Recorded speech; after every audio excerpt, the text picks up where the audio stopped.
ఆయనకి రీప్లేస్మెంటే లేదండి. పేరు వేరు, ఆయన వేరండి. ఆయనకి రీప్లేస్మెంట్ అసలు ఎవరు లేరు. ఆ పేరుని నాకు ఇష్టం. ఆ పేరు నేను నా బిడ్డకు పెట్టుకుంటా. ఆ వంశం వాళ్ళు పెట్టుకోవడం వల్ల ఏమవుతుందంటే ఇంటి పేరు కూడా యాడ్ అవడం వల్ల అదే పేరు ఉంటుంది. రామారావు అనే పేరు అనేది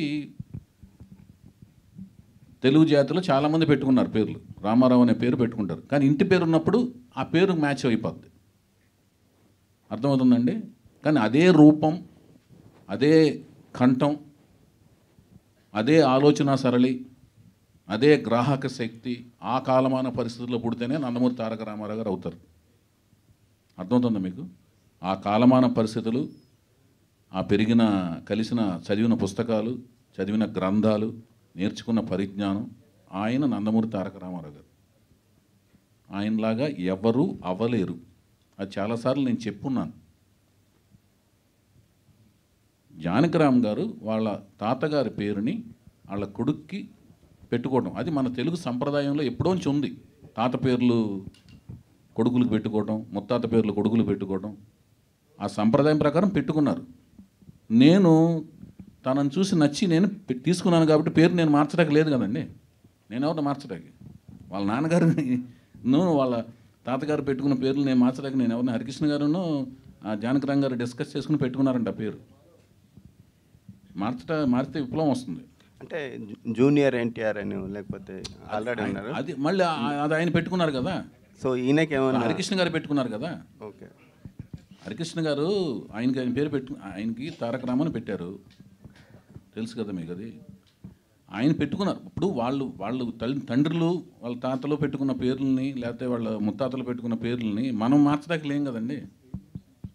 అది ఏమన్నా ఇప్పుడు స్క్రీన్ నేమ్లు ఎలా మారుస్తాం అంటున్నాను.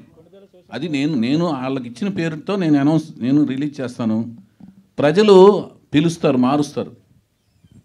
ఇలా వాళ్ళు ఇలా పిలుస్తారు. ఇప్పుడు రామారావు గారి పేరు ఫస్ట్ నుంచి ఎన్టీ రామారావు అని వేస్తున్నారు.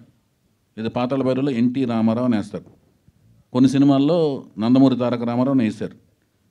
జనాలు ఏమని పిలిచారు? ఎన్టీఆర్ అని పిలిచారు. కొన్ని ఊర్లో ఎన్టీ ఓడ్ అని పిలిచారు.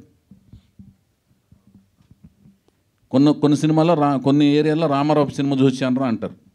వాళ్ళు కన్వీనియంట్ పేరుతో పిలుస్తారు, ఫుల్ పేరు వేస్తుంటారు. అంటే ఇప్పుడు ఆ అమ్మాయి పేరు మేము ఇలియానా డిక్రూజ్ అండి.